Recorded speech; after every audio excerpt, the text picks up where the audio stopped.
All right, so in this video, we're gonna be talking about charge cards versus credit cards. Now, some people don't even know there's a difference. Some people don't even realize that there's even a thing. Like when I talk about charge cards, they're like, What? Bro, what are you talking about, man? what's the difference between a charge card and a credit card? Do charge cards help me build like credit cards? Which one is better for rewards and benefits? Which one should I use for my business? Are charge cards harder to get? All right, so let's start off with the credit card. What does credit cards have, right? It has revolving credit, meaning that you could spend, pay, spend, pay, spend, pay, right? It's revolving, right? You have credit limits, whereas they give you a certain amount of what you can spend. So let's say for this credit card will be 10,000, this credit card will be 20,000, right? So you can only spend up to that limit. And interest payments, if you don't pay the full balance in time, you could be charged interest rate or a really high interest rate on your credit cards. So I'll give you guys an example. If you use your credit card and you bought something for 500 and you only paid 400 off, that 100 will start accumulating interest right on top of that. Your credit card is basically has a limit and needs to be paid, within the next 30 days or so. Now you're probably thinking, okay, well, that makes a lot of sense. What is a charge card? A charge card is slightly different. So a charge card is a card with no preset limit. So just think sky's the limit, okay? No preset limit. Obviously, you can't go out and buy a plane. They will flag you, but you can go and spend essentially as much as you want because there's no ceiling to hit. But whatever you spend within that month must be paid in full. You cannot carry a balance over. And there is no interest charges because you cannot pay, you must pay it in full. You have to make sure if you use a charge card that you have the plan and the identity and the thought process that, hey, I'm gonna buy this thing and I'm gonna pay it off right away. I'm gonna buy this thing, I'm gonna pay it off right away. So as an example, let's say you bought something for $1,000 in this month, you will have to pay off that $1,000 when that bill is due. So pros and cons of a credit card, for one, it helps you build credit history. It has a lot of flexibility. It has interest rates such as 0% interest rates. A lot of people love to leverage 0% interest for their business. There's majority of the times it's a lot lower. The annual fees are a lot lower and the acceptance rates are a lot higher, right? Because it's more widespread for the normal person. The biggest con I can personally see of this is that they have credit restrictions. Sometimes maybe you're investing in a business or you have to buy product or you're investing in a service and the price of that product or service might be more than the credit limit that is extended to you. Now let's look at the pros and cons of a charge card. Let's just say the pros have no pre-spending limit. This is great for business owners.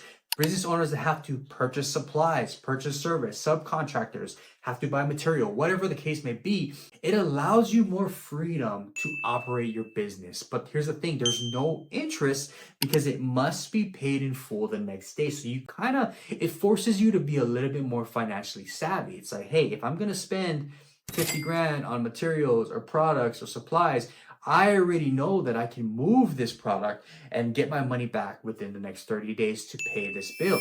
That's why that is the leverage of a charge card. Whereas the normal consumer doesn't need that type of leverage. Majority of the time they will use a credit card. But the annual fee is usually a lot higher. And some people, if you don't feel comfortable paying that annual fee, might not make sense for you, right? And the thing with charge cards too, I believe on the back end when the interchange fees, there is a higher fee to use charge cards.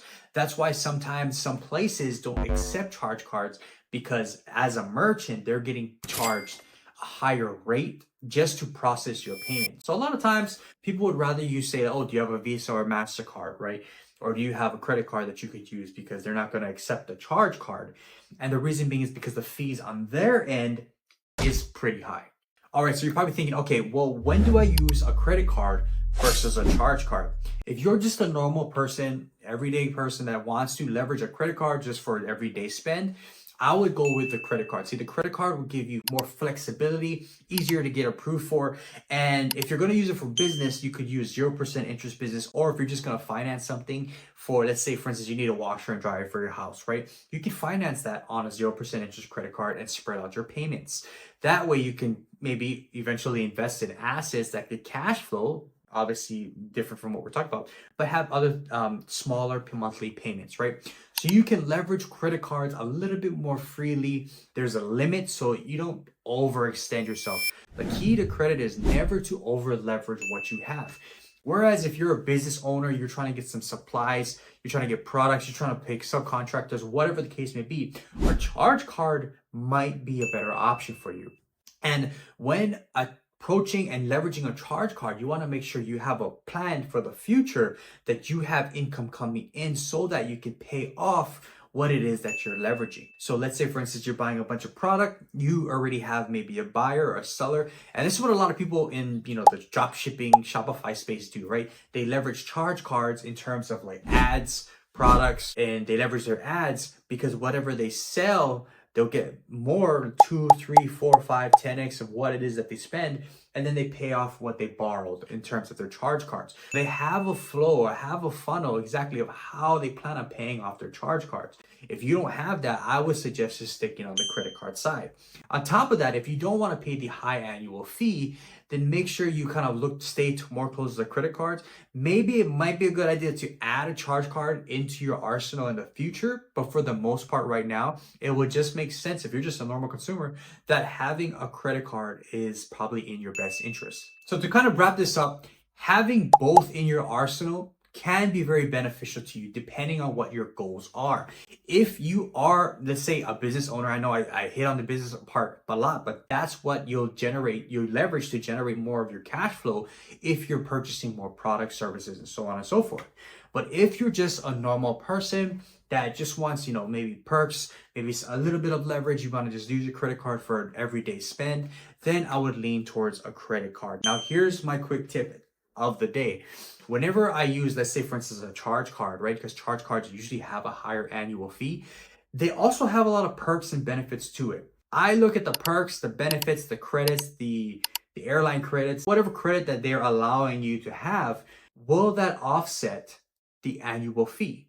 If the annual fee is $200, $300, $500, do I have that much in value in terms of the credits, the benefits, the lounge access, all that stuff that'll offset the balance of the annual fee that I'm paying? If the answer is yes, then it might make sense to invest in a charge card. But I'm also thinking, okay, if I have a charge card, when would be the best optimal time for me to use it to generate cash flow? But again, you can do the same thing on the credit card side. The credit card side, I would say leverage 0% interest credit to maybe generate cash flow or whatever it is, finance the things that you want. But basically, if you're just a normal person that just wants to use a credit card to accumulate points so you can travel hack, stick to the credit cards. If you're a business owner that needs more leverage, maybe consider adding charge cards to your arsenal. If you're a normal person that wants to eventually become a business owner, consider looking more into charge cards. And I'm curious on what you think. Do you use credit cards or do you prefer charge cards? Or what does your wallet look like? All right, drop it down in the comments below. Thank you guys so much for watching. I hope this cleared up some misinformation in terms of whether or not you should get a charge card versus a credit card, right? Hope you guys liked that video. Don't forget to like and subscribe, and I'll see you guys in the next one. Peace.